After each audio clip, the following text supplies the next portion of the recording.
नमस्कार दोस्तों, आप सबों का मेरे चैनल जय श्री राम पर स्वागत है। आज मैं सुना रही हूँ नवरात्रि की व्रत कथा। आप सबों को नवरात्रि की बहुत सारी शुभकामनाएं। माँ भगवती आप सभी की पूजा स्वीकार करें एवं सभी की मनोकामना पूर्ण करें। नवरात्रि व्रत क्यों किया जाता है, ये हमारे पुराणों में जो सबसे प्रसिद्ध कथा है वो मैं आपको सुना रही हूँ।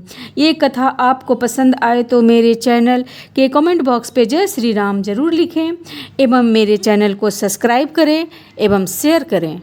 नवरात्रि मनाने के पीछे जो कथा प्रचलित है, उस कथा के अनुसार एक समय बृहस्पति जी ने ब्रह्मा जी के सामने चैत और आश्विन मास के शुक्ल पक्ष में पड़ने वाली नवरात्रि के महत्व को जानने की इच्छा प्रकट की और कहा कि हे ब्रह्मा जी, इस व्रत को करने का क्या फल है, किस प्रकार किया जाता है, सबसे पहले इस व्रत को किसने किया था, ये सब बातें विस्तार पूर्वक कहिए।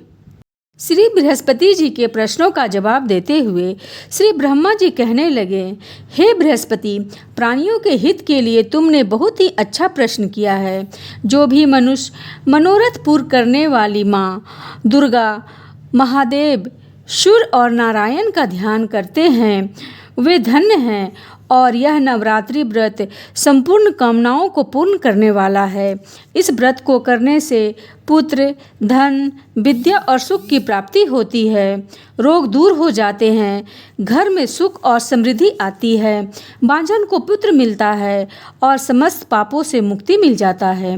जो मनुष्य नवरात्रि के दिनों में माँ जगदम्बे की पूजा नहीं करता, जो नवरात्रि व्रत नहीं करता, वह अनेक दुख भोगते हैं। व्रत करने वाला व्यक्ति अगर सारे दिन का उपवास ना कर सके तो वह एक समय भोजन करे और 9 दिनों तक अपने परिवारजनों के साथ नवरात्रि व्रत की कथा को पढ़े या सुने। हे बृहस्पति, अब जिसने सबसे पहले इस महाव्रत को किया था वह कथा मैं तुम्हें सुनाता हूँ। श्री ब्रह्मा जी कहने लगे, प्राचीन काल में मनोहर नगर में पीठित नाम का एक ब्राह्मण रहता था। वह माँ दुर्गा का अनंत भक्त था। उसकी एक कन्या थी जो सर्वगुण से संपूर्ण थी। वह कन्या अपनी सहेलियों के साथ खेलते कूदते हुए इस प्रकार बढ़ने लगी जिस प्रकार शुक्ल पक्ष में चंद्रमा की कला बढ़ती है। वह ब्राह्मण जब प्रतिदिन नियम से माँ दुर्गा का पूजा करता तो उसकी पत्नी भी नियम से वहाँ पर उपस्थित रहा करती। एक दिन सुमति भगवती माँ के पूजन में उपस्थित नहीं थी। इस पर पिता को पुत्री की ऐसी असावधानी पर बहुत क्रोध आया और वह पुत्री से कहने लगा, अरे दुष्ट पुत्री, तुमने आज भगवती का पूजन नहीं किया, इस कारण मैं तेरे किसी कुष्ठ रोगी या दरिद्र व्यक्ति से तुम्हारा विवाह करा दूंगा। पिता का यह बात सुनकर सुमति को बहुत दुख हुआ और अपने पिता से कहने लगी, पिताजी, मैं आपकी पुत्री हूँ और आप सब तरह से आपके अधीन हूँ। जैसी आपकी इच्छा हो वैसा ही करो। राजा से, चाहे कुष्ठी से, चाहे दरिद्र से, जिसके भी साथ चाहो विवाह कर दो, पर होगा वही जो मेरे भाग में लिखा है। क्योंकि कर्म करना मनुष्य के हाथ में है, पर फल देना ईश्वर के हाथ में है। अपनी पुत्री की ये बात सुनकर उस ब्राह्मण ने क्रोधित होकर अपनी पुत्री का विवाह सचमुच एक कुष्ठी से कर दी और अत्यधिक क्रोधित होकर के कहने लगा कि हे पुत्री, अपने कर्मों का फल भोग, देख भाग्य के भरोसे अब तुम क्या करती है। पिता के ऐसी कठोर वचनों को सुनकर सुमति मन में विचार करने लगी कि मेरा बड़ा दुर्भाग्य है जो मुझे ऐसा पति मिला। इस तरह अपने दुख पर विचार करते हुए वह कन्या अपने पति के साथ वन में चली गई और उस भयानक वन में उन दोनों पति पत्नी ने वह रात बहुत कष्ट में बिताई। उस गरीब बालिका की ऐसी दशा देखकर देवी भगवती ने पूर्व पुण्य के प्रभाव से प्रकट होकर सुमति से कहा, पुत्री, मैं तुमसे प्रसन्न हूँ, तुम जो चाहो वरदान मांग सकती हो। भगवती दुर्गा का यह वचन सुनकर सुमति ने कहा, देवी, आप कौन हैं, कृपा करके बताइए। सुमति की यह वचन सुनकर देवी कहने लगी, मैं आदि आदिशक्ति भगवती हूँ और मैं ही ब्रह्म विद्या और सरस्वती हूँ। प्रसन्न होने पर मैं प्राणियों का दुख दूर कर सुख प्रदान करती हूँ। इसलिए हे बालिका, मैं तुम पे तुम्हारे पूर्व जन्म के पुण्य के प्रभाव से ही प्रसन्न हूँ। अब मैं तुम्हें तुम्हारे पूर्व जन्म की कथा सुनाती हूँ। ध्यान से सुनो। तुम पूर्व जन्म में निषाद की पत्नी थी और अति पतिव्रता थी। एक दिन तुम्हारे पति ने चोरी की। चोरी करने के कारण तुम दोनों को राजा के सिपाही ने पकड़ लिया और कैद खाने में डलवा दिया। उन लोगों ने तुम्हें और तुम्हारे पति को भोजन भी नहीं दिया। इस तरह नवरात्रि के दिनों में तुमने 9 दिनों तक ना ही कुछ खाया और ना ही कुछ पिया। इस प्रकार 9 दिनों का नवरात्रि का व्रत तुमसे हो गया। हे ब्रह्मानी, उस दिनों में जो व्रत हुआ उस व्रत के प्रभाव से प्रसन्न होकर मैं तुम्हें मनवांछित फल देती हूँ। तुम्हारी जो भी इच्छा हो सो मांगो। इस प्रकार देवी दुर्गा के वचन सुनकर ब्राह्मण की पुत्री बोली, अगर आप मुझ पर प्रसन्न हैं तो हे देवी दुर्गे, मैं आपको प्रणाम करती हूँ। कृपा करके मेरे पति का कोढ़ ठीक कीजिए। देवी कहने लगी, उन दिनों जो तुमने व्रत किया था उस व्रत का 1 दिन का पुण्य पति के कोढ़ दूर करने के लिए अर्पित कर दो तो उस पुण्य के प्रभाव से तुम्हारा पति स्वस्थ हो जाएगा।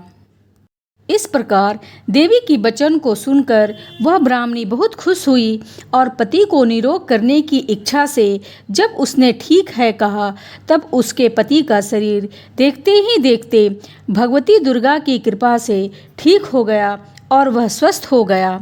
फिर वह ब्राह्मणी अपने पति को देखकर देवी से प्रार्थना करने लगी और कहने लगी कि हे दुर्गे, हे माँ भगवती, आप दुर्गति को दूर करने वाली हैं, तीनों लोकों का दुख हरने वाली हैं, समस्त दुखों को दूर करने वाली हैं, रोगी मनुष्य के रोग हरने वाली, प्रसन्न होकर मन वांछित फल देने वाली और दुष्टों का नाश करने वाली जगत की माता हो। हे अम्बे, मुझ निर्दोष अबला नारी को मेरे पिता ने कुष्ठी से विवाह करने के बाद घर से निकाल दिया। पिता के निकाले जाने के बाद मैं इस घनघोर वन में अपने पति के साथ रह रही हूँ। आपने मुझे इस विपत्ति से निकाला है, इसलिए हे देवी, मैं आपको प्रणाम करती हूँ। आप हमारी रक्षा करो। ब्राह्मण की पुत्री की ऐसी बातें सुनकर देवी बहुत प्रसन्न हुई और उन्होंने उससे कहा कि हे ब्राह्मणी, तुम्हारा उद्यालय नाम का बड़ा ही बुद्धिमान, दयावान एवं कृतिवान पुत्र शीघ्र ही उत्पन्न होगा। ऐसा वर देकर देवी ने ब्रह्मानी से फिर कहा, और जो भी कुछ तेरी इच्छा हो वो ही मांग लो। सुमति कहने लगी, हे देवी दुर्गे, अगर आप मुझ पर प्रसन्न हैं तो कृपा मुझे नवरात्रि व्रत की विधि विस्तार से बताएं। सुमति की बात सुनकर माता दुर्गा कहने लगी कि हे ब्रह्मानी, मैं तुम्हें संपूर्ण पापों को दूर करने वाली नवरात्र व्रत की विधि बताती हूँ। ध्यान पूर्वक सुनो। आश्विन मास के शुक्ल पक्ष की तिथि से लेकर 9 दिनों तक व्रत रखे। अगर दिन भर का व्रत ना रख सके तो एक समय शुद्ध भोजन करे। शुभ मुहूर्त में कलश का स्थापना करें। महाकाली, महालक्ष्मी और महासरस्वती की मूर्तियों का स्थापना करें।